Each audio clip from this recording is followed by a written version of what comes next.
Let's try something new, shall we? Make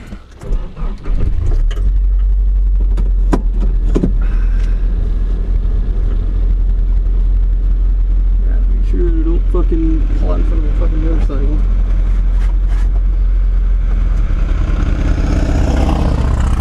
Shit, try to get out of here.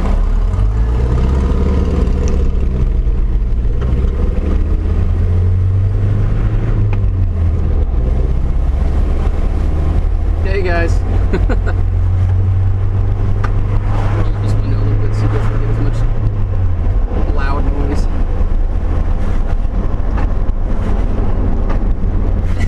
I'm literally rotating a vice plier thing. It doesn't have a handle. So I am just now leaving Blood Mountain. Obviously there's Ruth in the back. If you guys can see her, I can barely see her from here. So I'm in one of my coworkers' trucks, which, James, if you're watching this, thank you so much. It was fucking an excellent way to get her to the mountain without having to worry about her dying or killing me. So I'm on 60 at the moment, Highway 60, and I'm heading towards Solana. I'm gonna go get some food, but I'm on the way home, and I kind of wanted to go over what I went to the mountain to do today. The whole process of rejetting a carbureted motorcycle is not a complicated one in the sense that you've usually got three parts. You know, you've got your air intake, which is usually done by your filter.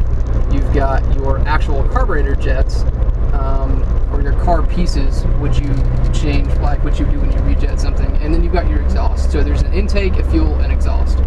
Those are your three main parts. What's interesting about rejetting a carbureted motorcycle, especially one like Ruth, is you can play with it. You can really kind of change everything about the bike, about the motor, how it runs, just by changing, you know, essentially your air to fuel mix ratio. And or increasing. Wow, that trike just literally crossed double yellow. Okay. The process is complicated, but it's not, if that makes any sense whatsoever. It probably doesn't. For those of you who have done a carpet bike before, that you've actually rejetted, you've done it yourself, you know what I'm talking about in the sense that it's complicated, but it's not. All you're really doing is just changing your mixture of air and fuel. Now, in Ruth's case, I have a single bank of carbs. They're connected, but there's two of them. And the way that the butterflies function off of them is there's a single screw in the center, which allows me to adjust one of them, which essentially adjusts the air pass-throughs butterfly as I pull the throttle. They can be set indifferent of each other in case you've got one cylinder that pulls harder than the other one. And that is a thing for whatever reason. Today, I brought Ruth up because this is where I'm usually going to be riding her. I won't be really doing around town stuff anymore, specifically just because this is kind of a project bike and I don't want to continuously take it out of project mode and prep it to get on the road every time I want to ride it. I would much rather get to a step in the project and then go up to the mountains, and then get to a step in the project and go up to the mountains. So today was going up and carb tuning Ruth in the mountains. While elevation usually doesn't change too much for the state of Georgia, I haven't looked up the elevation numbers for Blood Mountain itself, but elevation plays a key in your temperature changes, your temperature differences. So up in the mountains, it's usually a little bit cooler, and if you've done science, oxygen is more dense as the temperature gets cooler. The air will have more oxygen, quote unquote, but obviously as you go higher up, it gets less and less oxygen. Anyways, that's for a different point. Point is, today took her up. My first attempt to go up to the mountain was horrible. I had to stop 3 times. It kept feeling like she was dropping a cylinder because just one of them wasn't firing. Like the mixture was wrong. You can change the mixture between the two of them.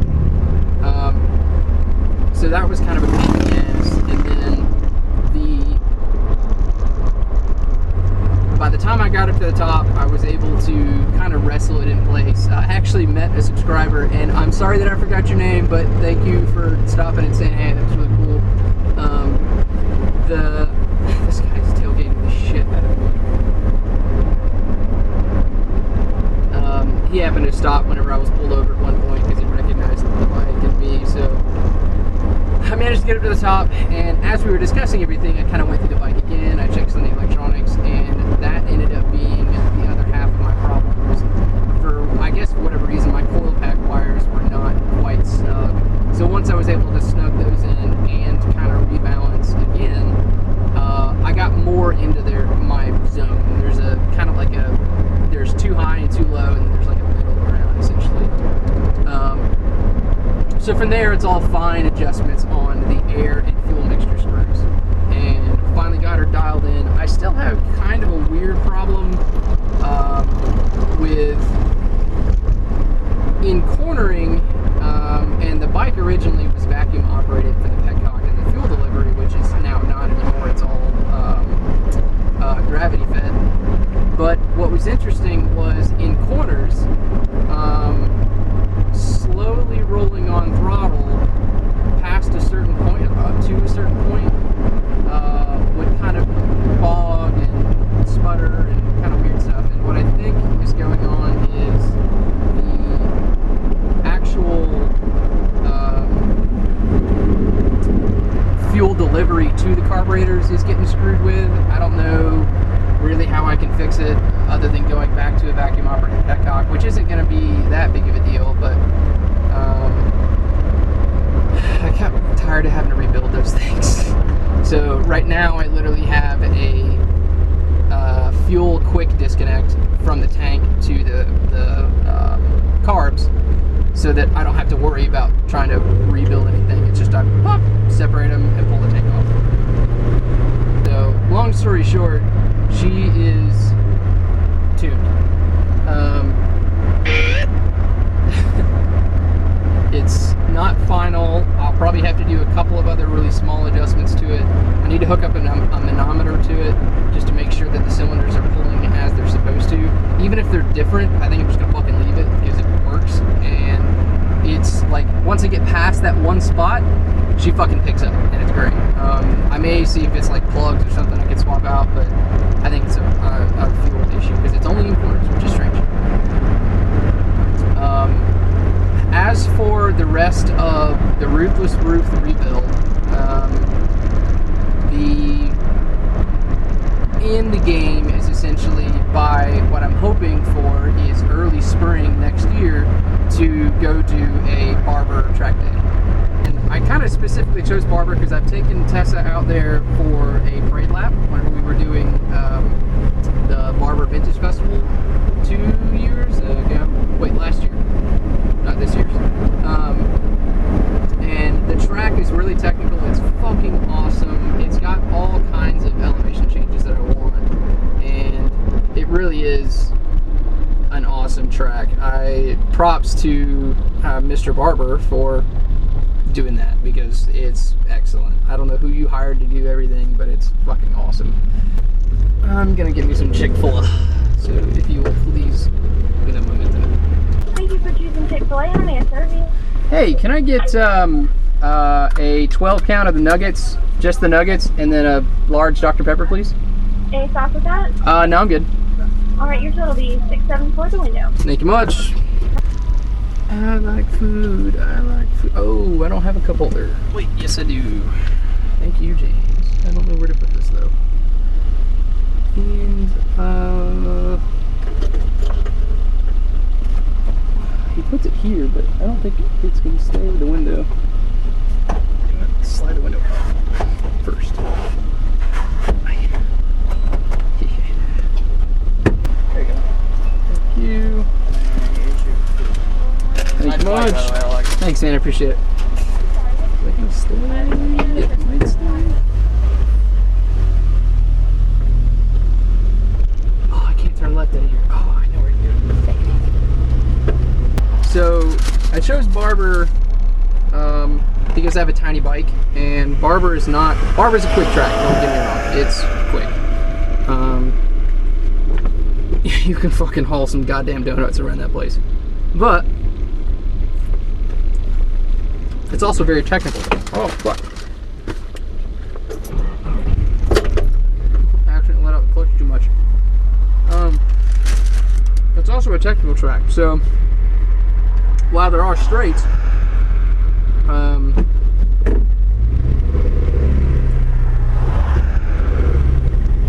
put it in third. I used to driving a fucking stick. It's so different than a bike. While there are straights, they're small. Well, they're not small. They're fun bike sized. So I could probably max out down the backstretch. And it wouldn't kill me. Well, it could, but I wouldn't be stretching out the bike. I wouldn't be jamming like, say, like a 600 or a 1000 into the corner after a super long straight, because those bikes will just keep going.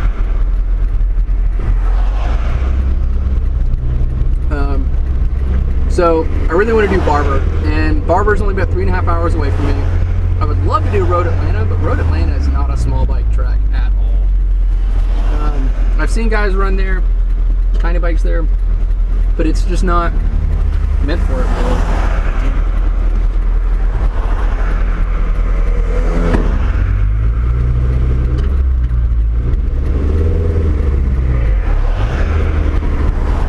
Go, go, go, go, go, go, go, go, go.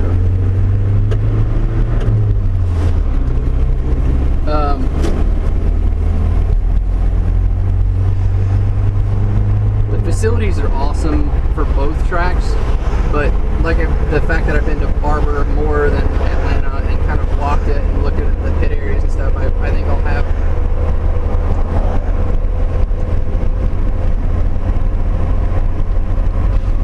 a lot more fun at Barber. And if this is something that interests you guys, I will let you know as soon as Ruth is ready to go, and I'll start looking at track days and try and figure out what organization to go with and what date. And you guys can gladly join me and come stop by the pits, spectate, whatever you want to do. I'd love to ride with some of you guys there. I think that'd be really fucking cool.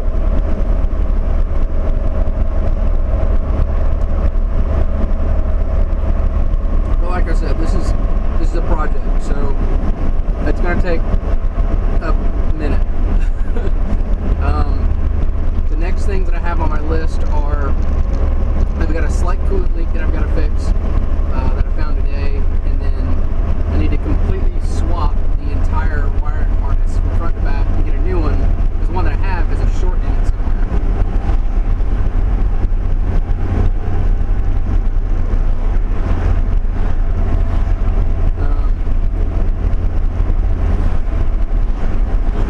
I don't know where it is. I hate wiring. I don't want to fucking look for it.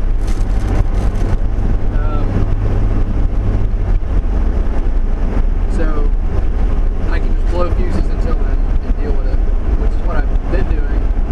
And before, ironically enough, I did the rebuild. I never had any trouble with wiring harness, so something weird's going on. And I'm just kind of over it. I made a mistake in a couple of places.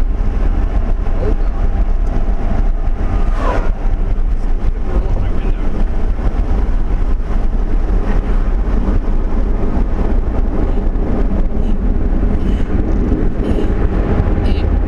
Quieter?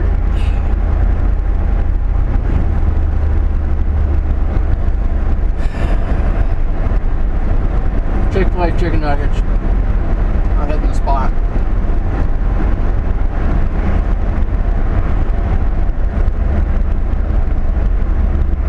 So good.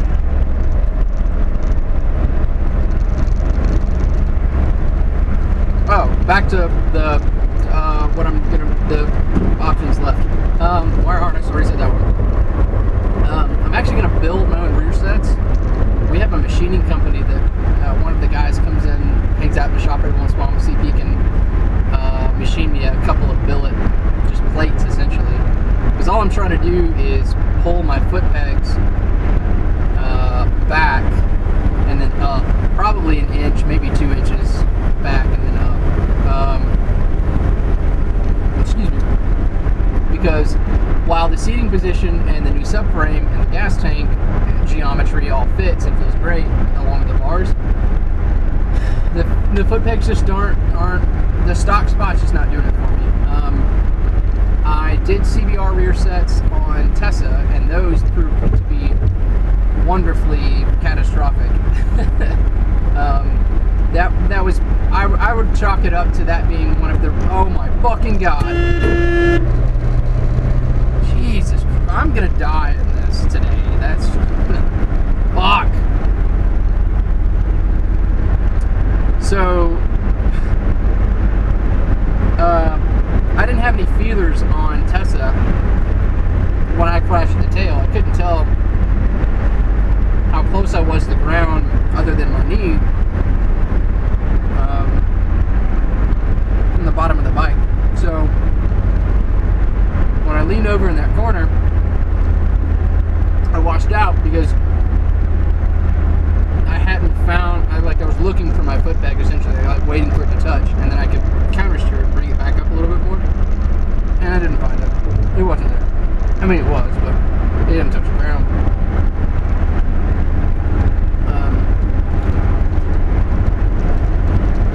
This is a catastrophe waiting to happen.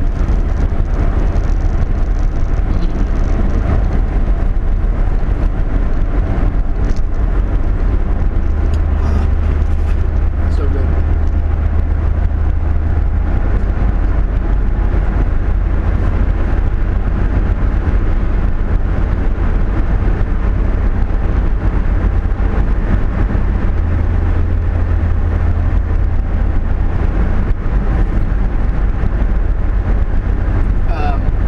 By the end of it, Ruth will have a belly pan and stock, believe it or not. It'll be like the one EX500 part left on it. It's not the motor and frame. I've got a pair of 2002 Gixxer 750 inverted forks. They're going to go on it. I've got to do a triple tree swap as well. Get the fork, goddammit. I have the forks, they do not have the triple trees, so I've got to get the forks, axle, rotor, or not rotors, wheel rotors, those fucking clampy things, calipers, and a new master cylinder. So then the front end will essentially be complete. I think what I'm going to end up doing is just running like a square number plate for the front where the headlight would be.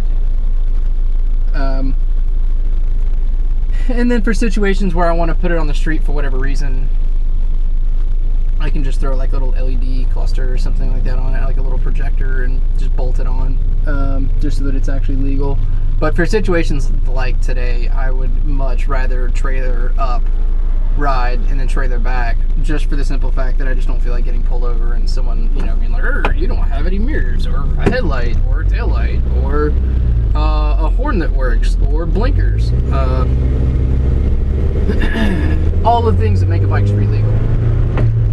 Currently, she's only tagged and insured.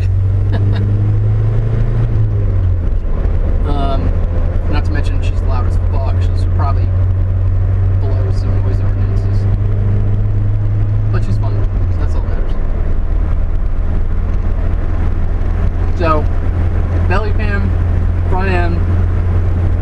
I need to buy the rear passenger seat cowl for that CBR bodywork that I've got. Put that on, and then from there it'll just be building a seat